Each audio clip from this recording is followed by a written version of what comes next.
एक नगर में दो भाई राजू और दीपू नगर के एक गैराज में मैकेनिक का काम करते थे। दोनों बहुत मेहनती थे। एक दिन गैराज में काम करते हुए भाई मैं सोच रहा था अगर हम ऐसे ही काम करते रहे तो एक दिन अपना एक गैराज खोल लेंगे और फिर जल्दी ही दूसरा और फिर तीसरा और जल्दी ही हर शहर में अपना एक गैराज होगा। ये कहने के बाद दोनों राजू और दीपू अपना काम बंद करके मुस्कुराते हुए ऊपर की ओर देखते हुए अपने ख्यालों में खो जाते हैं। सपने में राजू और दीपू अपने नए गैराज के उद्घाटन की रिबन काट रहे हैं। तभी पीछे से उसकी पीठ पर कोई धक्का देता है और दोनों घबरा के सपने से बाहर आते हैं। राजू के बगल में उसकी गैराज का मालिक, ग्रे शर्ट, काले पैंट, सिमटे हुए बाल और आंखों पे चश्मा। तुम दोनों से एक काम सही से नहीं होता। कल एक गाड़ी तुम लोगों ने बना के दी थी, ग्राहक का फोन आया था, उनकी गाड़ी से धुआं निकल रहा है और रास्ते में बंद हो गई है, निकल जाओ मेरे गैराज से। और मालिक दोनों को धक्के मार के बाहर निकाल देता है। राजू और दीपू अपने छोटे से कमरे की बिस्तर पर हैं। चल किसी दूसरी जगह जाते हैं, वहाँ शायद हमारी कीमत हो। भाई पर हम वहाँ करेंगे क्या? अब हम यही करेंगे, भगवान का नाम लेंगे और पैसे कमाएंगे। वो कैसे? अरे हम बाबा बन के लोगों को ज्ञान देंगे और उनसे पैसे लेंगे। चंपक नगर में राजू और दीपू गेरुई धोती और गेरुई शॉल में, कंधे तक बाल, गले में रुद्राक्ष की माला। ये राजा सूर्यदेव का चंपक नगर है, हम यहीं से शुरू करेंगे। दीपू सुन, आज से तेरा नाम दीपू नहीं दीपेश्वर है, समझा? और मैं एक सिद्ध योगी, मैं यहाँ बैठता हूँ और ध्यान करता हूँ। तू नगर में जाके ये खबर फैला कि एक सिद्ध योगी आए हैं जो हर समस्या का हल देते हैं। ठीक है भाई, हमारे सिद्ध बाबा जी के लिए कुछ दान दो। ये कौन से बाबा हैं और कहाँ हैं? बड़े सिद्ध बाबा हैं, उनके पास हर समस्या का हल है। पर हाँ, दान के लिए कुछ लेकर जरूर आना। हाँ, मैं जरूर आऊंगा। और दीपू थैले में सामान लेके उसके पास जाता है। मैंने नगर में खबर फैला दी है, जल्दी ही लोग यहाँ आते होंगे, तुम तैयार रहो। मैं तो कब से तैयार हूँ, देखते हैं क्या होता है। राजू फिर से ध्यान में बैठ जाता है। तभी नगर के लोग वहाँ आने लगते हैं। बाबा हमारा काम नहीं चल रहा, कृपा करें। आप जो भी दान के लिए लाए हैं बाबा के चरणों में रखें और बाबा से गुरु मंत्र लें। दुकानदार राजू के पास पैसे रखता है और हाथ जोड़कर खड़ा हो जाता है। राजू इशारे से दुकानदार को अपने पास बुलाता है और उसके कान में कहता है, श्री राम, हर बिक्री के समय मन में ये नाम का जाप करो, बिक्री बढ़ जाएगी। याद रहे, अपना ये मंत्र किसी को नहीं बताना, अपनी पत्नी को भी नहीं। जैसी आपकी आज्ञा बाबा जी। महाराज, आप राजकुमारी के लिए एक योग्य वर तलाश रहे थे।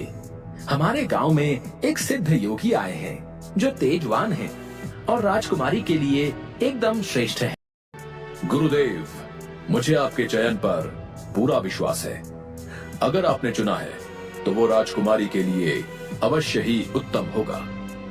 सोने, जवाहरात और अनेक उपहार ला अभी उन महान योगी के पास जाएंगे और उनसे राजकुमारी से विवाह करने का आग्रह करेंगे। मेरी इच्छा है कि आप मेरी पुत्री से विवाह करें और ये उपहार स्वीकार करें। राजू काफी देर तक उपहार में लाए सोने, चांदी और अनेक वस्त्र और उपहारों को देखता है, फिर राजा की ओर मुड़ता है। महाराज, मैं तो एक सन्यासी हूँ, मुझे इन सब से क्या लेना? मुझे क्षमा करें, मैं आप नहीं मान सकता। दीपू चौंकते हुए राजू को देखता है। मैंने जो सुना था आप उससे भी महान हैं। अरे राजू, ये क्या कर दिया तुमने?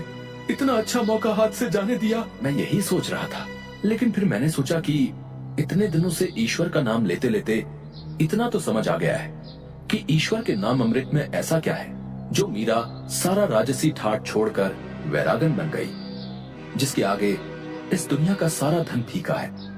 मुझे ये सब नहीं पता, हम यहाँ पैसे कमाने आए थे, ना कि साधु बनने। मैं चला, मैं अकेले ही सब संभाल लूंगा। राजू बस उसे देखकर मुस्कुराता है और ध्यान में बैठ जाता है। दीपू अपनी पोटली उठा के गांव में चल देता है। क्यों भाई, कैसा चल रहा है? हाँ भाई, सब बढ़िया है और अब घर में सुख शांति भी है। ये भी कुछ राशन दान करो। जरूर। दुकानदार राजू के थैले में चावल डालने जाता है। तभी दीपू, ये क्या दे रहे हो?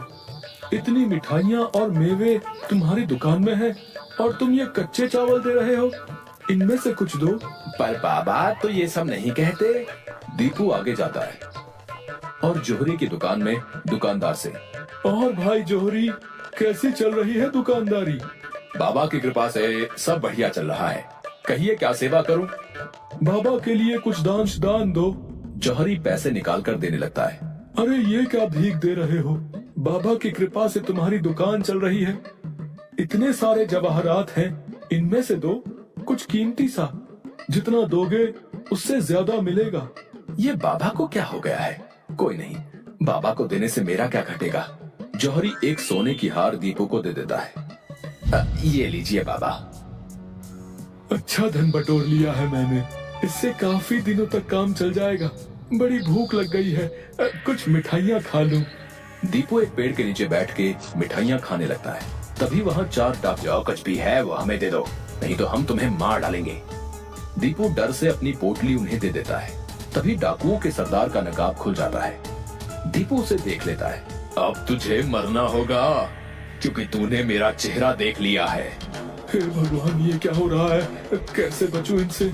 भागने की कोशिश की तो ये लोग पकड़ लेंगे। क्या करूं? तभी उसे राजू की बात याद आती है। अगर किसी मुसीबत में फंस जाओ, पूरी श्रद्धा से ईश्वर का नाम लेना, तुम्हारी मुसीबत दूर हो जाएगी। दीपू आंखें बंद कर घुटने पर बैठकर, हे नारायण मेरी रक्षा करो, हे नारायण मेरी रक्षा करो। डाकू का सरदार दीपू को उठाकर, सुन, राजा के सिपाही हमारी ओर आ रहे हैं, इसलिए तुझे छोड़ रहे हैं। अगर तूने किसी को हमारे बारे में बताने की कोशिश की तो तुझे जिंदा नहीं छोड़ेंगे। ये ले अपनी पोटली। डाकू भाग जाते हैं। दीपू सामने से सिपाहियों को आते देख मन में, हे नारायण, मुझसे भूल हुई जो मैं राजू की बात को समझ नहीं पाया। मैं राजू के पास वापस जा रहा हूँ और उसके साथ रहकर आपके ध्यान में अपना जीवन बिताऊंगा। मुझे माफ कर दो राजू, मैं ईश्वर के नाम की महिमा को नहीं समझ पाया, पर अब मैं समझ गया हूँ और तुम्हारे साथ ईश्वर के नाम का धन कमाना चाहता हूँ। राजू दीपू को गले से लगाता है